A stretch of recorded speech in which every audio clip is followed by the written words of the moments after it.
Richard Petty won 200 NASCAR Cup Series races over the course of his career. That record has stood for decades and shows no sign of being broken. To win 200 races at the sport's highest level requires sustained excellence across multiple eras.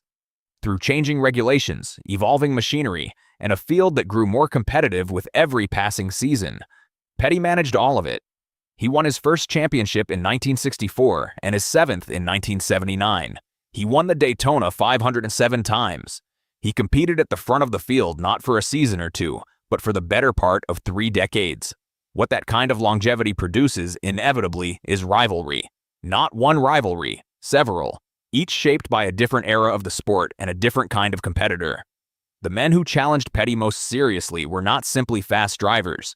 They were drivers who forced him to be better than he might otherwise have needed to be. Richard Petty was born in Level Cross, North Carolina, in 1937. His father, Lee Petty, was a 3-time NASCAR champion and one of the founding figures of the sport. Richard made his Cup Series debut in 1958 at 20 years old and spent the next 3 decades racing at the sport's highest level.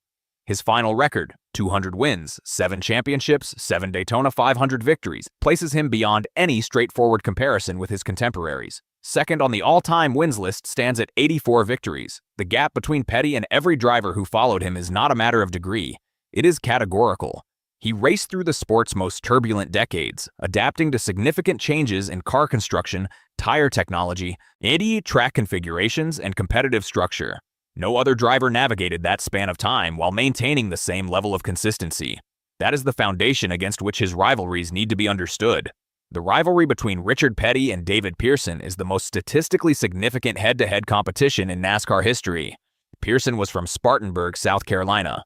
He won 3 Winston Cup championships in 1966, 1968, and 1969, and over the course of his career accumulated 105 Cup Series victories, second only to Petty on the all-time list. He was a precise, patient driver with an ability to conserve equipment and position himself for late race opportunities that few of his contemporaries could match. Between 1963 and 1977, Petty and Pearson competed against each other in over 500 races. In the 105 events where both men finished in the top 2 positions, Pearson won 63 times. The head-to-head record favored Pearson. Their most referenced encounter came at the 1976 Daytona 500. With less than a mile remaining, the 2 cars made contact while running side by side for the lead. Both went off the racing surface and into the infield grass short of the finish line. Petty's engine stalled. Pearson had kept his clutch depressed through the spin, which kept his engine running. He restarted the car and drove across the finish line at low speed while Petty's team attempted to push their car to the line. Pearson won the race. It remains one of the most discussed finishes in the sport's history, not because of its drama alone, but because of what it illustrated about both drivers: Pearson's composure in a crisis and the narrow, unforgiving margins that separated them at the front of the field. Neither driver spoke disparagingly about the other during or after their time as active competitors. Pearson said publicly that Petty was the most difficult driver he faced in his career, more difficult, in his estimation, than any other competitor. Given Pearson's record, that assessment carries weight. Bobby Allison's rivalry with Richard Petty was more contentious and more public than the competition with Pearson. Allison was from Hueytown, Alabama, part of a tight-knit group of racers that fans and journalists referred to as the Alabama Gang. He was direct in his opinions and willing to voice them regardless of the institutional consequences. He eventually won the 1983 Winston Cup Championship and 84 Cup Series races across his career. The friction between Allison and Petty was partly competitive and partly structural. Allison stated openly, on multiple occasions, that he believed NASCAR officials gave preferential treatment to the Petty organization. He cited the commercial and institutional weight of the Petty name within the sport and argued that this influenced officiating decisions in ways that disadvantaged other teams. Whether those claims were accurate, overstated, or a combination of both is something NASCAR historians continue to debate. What is not in dispute is that Allison believed them and said so publicly, which created sustained tension within the sport's power structure. On the track, their interactions in the early 1970s produced incidents serious enough to draw coverage in the trade press and attract the attention of sponsors. Crew members were involved. NASCAR officials were placed in uncomfortable positions. Allison's approach to conflict was direct and escalating. Petty's was restrained. That contrast, Allison's combativeness against Petty's composure, is the defining feature of the rivalry when viewed from a distance. Petty did not respond to provocations in kind, either publicly or on the track. He continued to race and continued to win. Whatever the institutional dynamics were, and whatever the merits of Allison's complaints, Petty's competitive record during the period of their fiercest rivalry was not affected by the friction surrounding it. Cale Yarborough was from Timminsville, South Carolina, and he won 3 consecutive Winston Cup championships in 1976, 1977, and 1978, a feat that remains without precedent in the sport's history. He is the only driver ever to win 3 titles in succession, and he did so while competing directly against Richard Petty at a time when Petty was still among the sport's front runners. Yarborough was known for physical toughness, aggressive racing, and an unwillingness to yield position under any circumstances. His approach to competition was attrition-based in a literal sense. He would sustain contact and keep racing in situations where other drivers would choose to give ground. His 3-year championship run required consistently out-racing not only Petty but the entire field, week after week, over a full season schedule. The most widely referenced moment from this period came at the 1979 Daytona 500, which was the first Daytona 500 broadcast live from start to finish on network television. On the final lap, Yarborough and Donnie Allison made contact while running first and second, and both cars crashed in the tri-oval area before reaching the finish line. As Yarborough and Donnie Allison's confrontation continued outside their cars, joined shortly by Bobby Allison, who had stopped at the scene, Richard Petty, who had been running third at the time of the crash, drove through to take the victory. The race was witnessed by the largest television audience the sport had attracted to that point.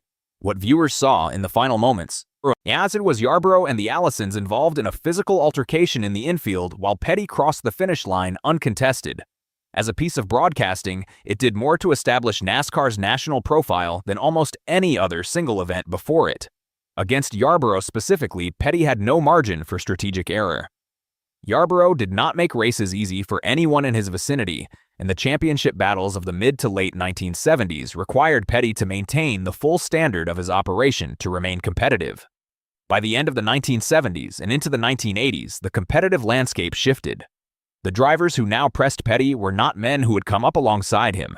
They were a generation that had watched him dominate the sport and arrived with something to prove against a standard he had set. Darrell Waltrip was the most prominent of them. From Franklin, Tennessee, Waltrip won 3 Winston Cup championships in 1981, 1982, and 1985, and was the dominant driver of the early 1980s in a way that coincided directly with the decline of Petty's win rate.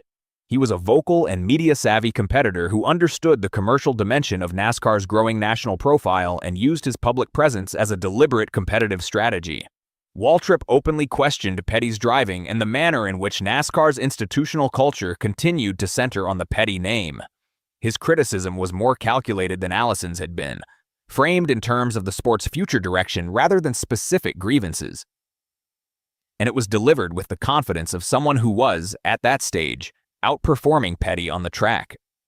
Petty did not respond publicly. He raced, and when the results came, he let them speak.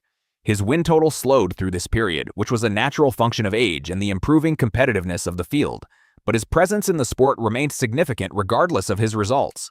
Waltrip in later years addressed the rivalry directly. He acknowledged in broadcast and interview contexts after both men had retired from active competition that Petty's consistency, his professionalism, and the manner in which he conducted himself over the full length of his career made him more formidable as a competitor than raw ability alone could explain. That assessment, offered without qualification by someone who had actively contested Petty's standing for years, reflected a reassessment grounded in experience. Across the full span of his career, Richard Petty faced 4 substantively different kinds of competition. Pearson was a near equal in terms of measured racing ability, whose head-to-head record against Petty was better than Petty's against him. Allison was a combative and institutionally critical rival whose confrontational approach tested Petty's composure over an extended period.